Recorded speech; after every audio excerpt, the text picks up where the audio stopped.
Ben oui, je le sais. J'ai un petit peu de retard, mais j'allais quand même pas passer à côté d'un segment throwback.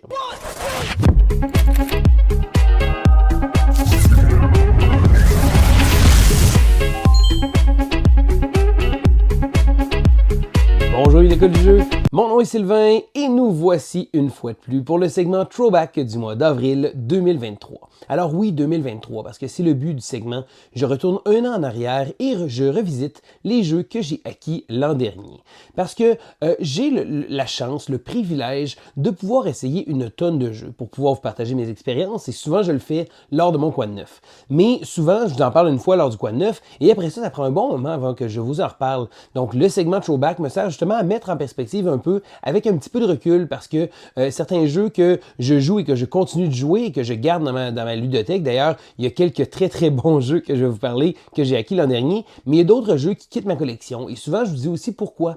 Ne serait-ce que pour une rotation parce que bon, contrairement à beaucoup de monde, moi j'aime ça faire une rotation de ma ludothèque. Donc quand un jeu quitte, c'est pas parce que c'est un jeu est mauvais nécessairement, mais des fois c'est un jeu que j'ai fait le tour ou encore que je me dis qu'il y a peut-être un jeu qui l'a remplacé ou des choses comme ça.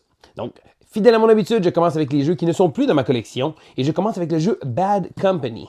Bad Company est un jeu très sympathique où c'est l'équivalent d'une espèce de jeu de bingo où on va brasser les dés et on va toujours gagner quelque chose. Donc, un peu comme Space Base, Miniville ou même des jeux de ce type-là.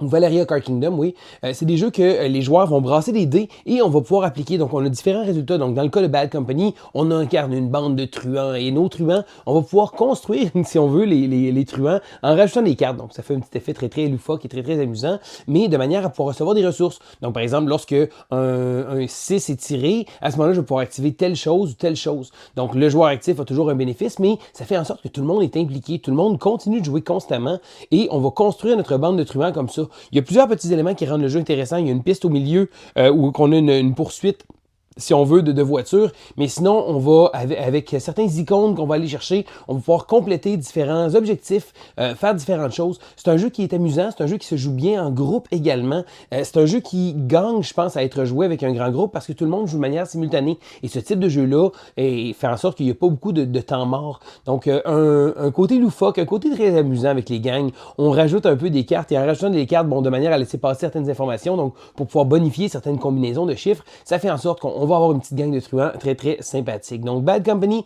n'est plus dans ma collection, mais je dirais pas non à une partie. C'est un jeu que j'avais bien apprécié. Le prochain jeu que je vais vous parler, c'est un jeu qui s'appelle Level 8 ou encore Level Up dans sa version originale. Alors, il s'agit d'un jeu qui ressemble étrangement beaucoup trop au Joe Crummy. C'est un jeu où on va devoir tenter de faire des combinaisons. Donc, on va avoir 8 combinaisons à faire, que ce soit des pareils, des suites, des choses comme ça, avec un système de jeu qui ressemble vraiment, vraiment beaucoup au Joe Crummy. Bon, je pense que c'est un jeu qui était correct, c'est pas rien d'exceptionnel. C'est pas un type de jeu nécessairement qui me fait vraiment beaucoup triper. Je pense que dans le style, il y a Romy Rami qui est sorti cette année, que j'ai trouvé vraiment, vraiment super. Un petit jeu léger qui reprend un peu le concept comme ça avec une petite twist de draft intéressante. Je pense que j'ai préféré le contrôle qu'on avait autour avec Romy Rami.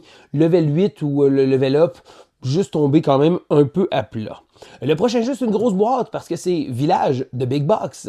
Alors, Village, le jeu qui s'appelle Descendance aussi dans sa version française, a ressorti une nouvelle version. Alors que la vieille version avait un look très, très euro, très, très Clemens Franz, je pense, qui s'occupait des illustrations. Là, on a une espèce de côté plus bubbly, plus coloré et on a ajouté les extensions. Donc, les extensions venaient bonifier vraiment beaucoup le jeu. Et j'ai trouvé que Village est un bon jeu.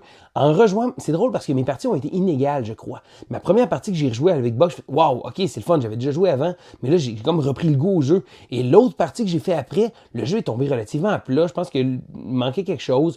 J'ai fini par rejouer une autre fois. Et là, bon, finalement, je pense que je me suis dit, bon, ça vaut-il la peine? Parce que la boîte est grosse, la boîte est énorme. Oui, il y a beaucoup de choses dedans, il y a beaucoup de matériel, mais pour un jeu pour moi que j'allais sortir probablement très, très occasionnellement, j'ai choisi de m'en départir. Donc, je sais que il y a beaucoup de gens qui sont très, très fans de ce jeu-là. Et c'est tant mieux comme ça. Je pense que le jeu avait des bonnes idées. C'est une espèce de backbuilder à l'envers. Donc, on faisait nos actions. Il y avait beaucoup de choses intéressantes et les extensions venaient vraiment bonifier le jeu.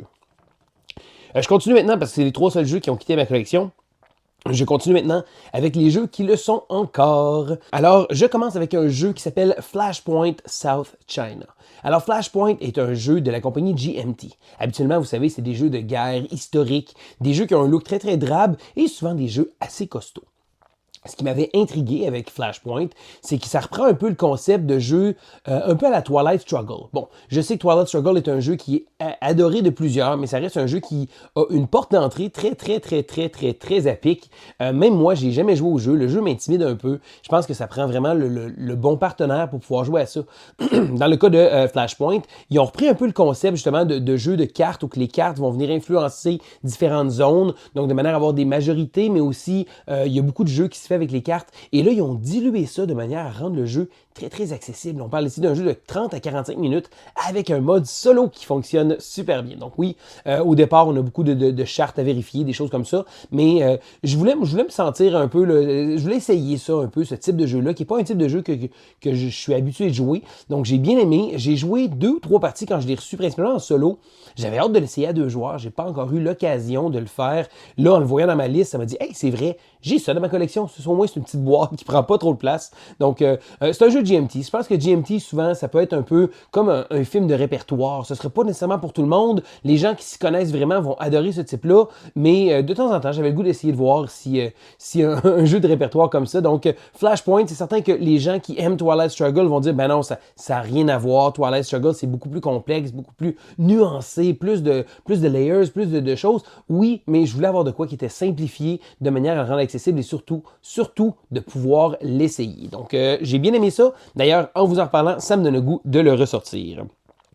Je parle ensuite de Mon Petit Everdell. Alors, Mon Petit Everdell est un jeu qui ressemble étrangement à Everdell, quelle surprise, mais qui dilue ça de manière à le rendre très rapide, très simple. Donc, on va construire un tableau avec les petits animaux, du beau matériel. Donc, on n'a pas le gros arbre qui va venir là, mais on a du beau matériel, on a des illustrations qui sont très parlantes. Et oui, on peut jouer facilement avec des enfants, mais j'ai joué avec des adultes et j'ai eu du plaisir. Ça reste un petit jeu, un filler de 20 minutes à peu près là, entre adultes quand on commence à comprendre comment ça marche. À 2 joueurs, ça va très vite. Donc, on va construire notre tableau, gestion de ressources, construction de tableau, essayer d'enligner des petites combinaisons qui vont pouvoir faire des effets, donc des ressources, des choses comme ça, activer certains bonus. C'est un petit tableau builder qui me plaît beaucoup. Donc, c'est certain que c'est simple. C'est pas à la hauteur de Everdell en tant que tel, mais c'est un jeu qui m'a plu beaucoup. Et en plus d'avoir joué avec mes enfants, j'ai pu jouer comme je disais, en filler entre adultes. Donc, une belle présentation visuelle. Et je pense que mon petit Everdell a sa place dans ma collection encore. Je continue avec un jeu qui avait fait parler sur Kickstarter pas mal. C'est un jeu de gestion sportive qui s'appelle Eleven. Alors, nos amis français, c'est un jeu de football.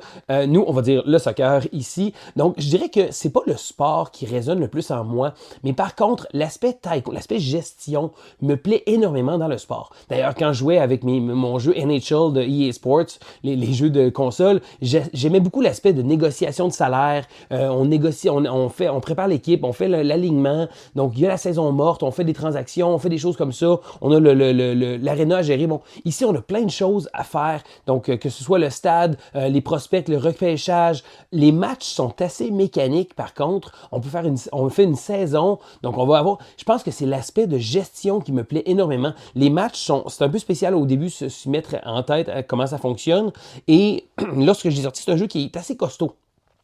Le seul hic, c'est que pour ma part, je l'ai joué en solo. Je l'ai joué solo uniquement et je ne vois pas aucun intérêt de jouer à plusieurs parce que contrairement à ce que beaucoup de gens peuvent penser, on ne fera pas un match un contre l'autre. Donc, on a vraiment notre saison, on simule les parties. Donc, c'est des parties qui sont faites pour la saison comme ça. Et il y a très peu d'interaction. D'ailleurs, je pense même pas on fait chacun nos petites affaires de notre côté. J'ai aimé l'idée. C'est certain que ce sport-là est un peu moins. Si j'aurais eu un jeu comme ça de hockey, j'aurais probablement trippé solide.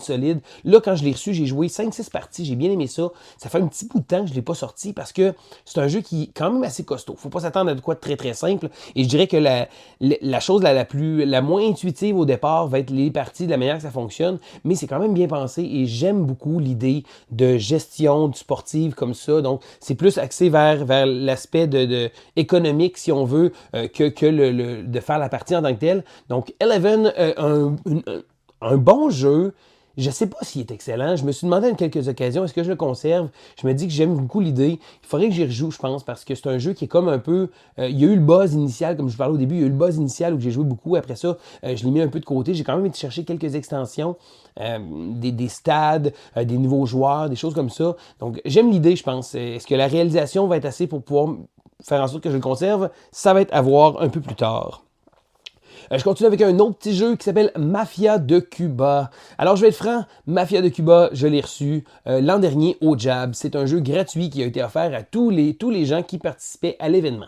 Donc, lorsque je l'ai reçu, j'ai vu ça. J'ai vu un jeu, je pense, c'est 4 à 10 joueurs ou quelque chose comme ça. C'est clairement pas ma tasse de thé. Moi, qui habituellement, si un jeu est 3+, je vais comme le mettre un peu de côté en disant j'aurai pas l'occasion de le jouer souvent parce que je joue très, très souvent à 2 joueurs. Donc, d'avoir un jeu comme ça, 4 joueurs et plus, j'étais vraiment pas convaincu. Je me suis dit, bon, c'est pas grave, au pire, je finirai par le donner à quelqu'un ou quoi que ce soit.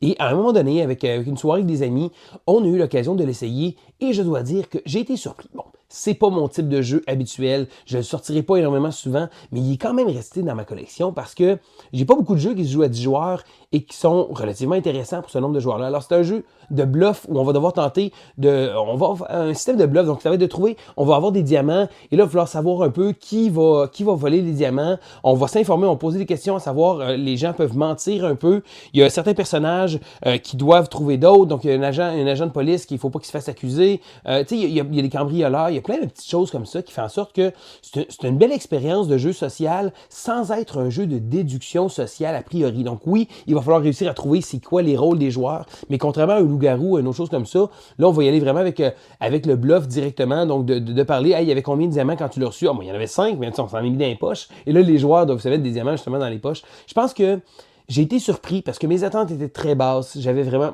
pour être honnête, zéro attente envers ce jeu-là. Et à ma grande surprise, il est encore dans ma collection. Donc, c'est quand même bon signe. Il y a une petite extension. Je sais qu'il y a des gens à qui j'ai parlé qui m'ont dit vraiment triper sur ce jeu-là. J'ai été surpris parce que pour moi, c'était comme un jeu très, très quelconque. Mais Mafia de Cuba, quand même encore dans ma collection, c'est bon signe. Mais l'an passé, il y a un jeu qui les a éclipsés tous. Et oui, tel l'anneau unique, c'était le jeu qui a raflé tous les honneurs l'an dernier. C'est à cette époque, l'an passé, que j'ai acquis le jeu Earth du designer Maxime Tardy. Alors, Maxime est un ami à moi maintenant, donc devenu par la bande. C'est quelqu'un qui est très, très impliqué dans le domaine du jeu de société. C'est pas son premier jeu non plus. Il y a eu plusieurs jeux qu'il a fait et il y a également plusieurs échecs qu'il a fait sur Kickstarter, des jeux qui n'ont pas fonctionné ou qui n'ont pas eu le buzz qu'il aurait voulu. Je pense qu'il y a eu un chemin parsemé d'embûches, mais lorsqu'il a décidé de faire un jeu pour lui, il a dit, il va se gâter, je vais faire un jeu qui me plaît à moi. Il a fait Earth. Earth a été un succès mondial. Je pense que si jamais vous n'avez pas entendu parler du jeu, c'est probablement que vous ne suivez pas les actualités ludiques parce que ça l'a fait un raz-de-marée. Il a gagné le jeu de l'année dans plusieurs chaînes YouTube en ont parlé, des sites internet en ont parlé aussi beaucoup. Il y a présentement une extension sur Kickstarter en sociofinancement, abondance, une nouvelle extension, en fait une première extension pour ce jeu à succès-là. Donc, Earth a vraiment été un jeu qui, en plus de gagner tout ça, c'est un jeu qui m'a rejoint aussi parce que bon, j'ai remarqué à travers la bande, en fréquentant Maxime, en jouant un peu avec lui, qu'on a pas mal des mêmes goûts. On aime les deux des jeux de tableau building, donc de construction de tableaux, avec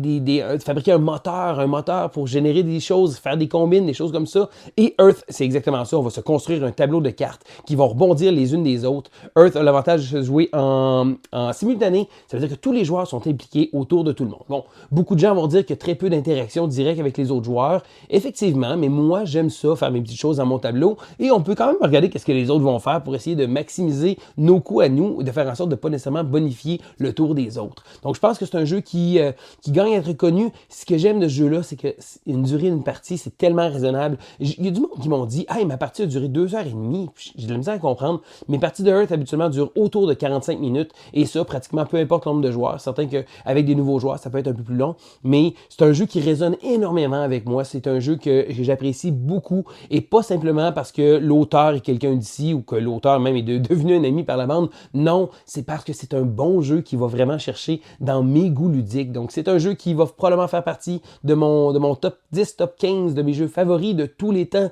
C'est pas peu dire parce que j'ai l'occasion d'en essayer beaucoup, mais Earth a vraiment eu un succès planétaire et je suis très heureux parce que c'était mérité. L'auteur, en plus d'être un bon auteur, est une bonne personne et il a réussi à faire un bon jeu. Donc, Donc tout ça dans une belle petite combine, ça fait en sorte que Earth est probablement mon jeu favori que j'ai acquis l'an dernier au mois d'avril. Maintenant, je veux savoir vous, est-ce que vous avez joué à des jeux que j'ai parlé aujourd'hui? Je veux savoir votre avis dans les commentaires. Je trouve ça toujours agréable de pouvoir discuter, de pouvoir rebondir des idées avec vous, de pouvoir savoir quel est votre avis parce que oui, tout ça, c'est mes choix à moi, c'est la façon que moi j'ai perçu les jeux, mais c'est toujours agréable d'avoir votre avis à vous. Alors, c'est Sylvain pour l'École du jeu et on dit à la prochaine!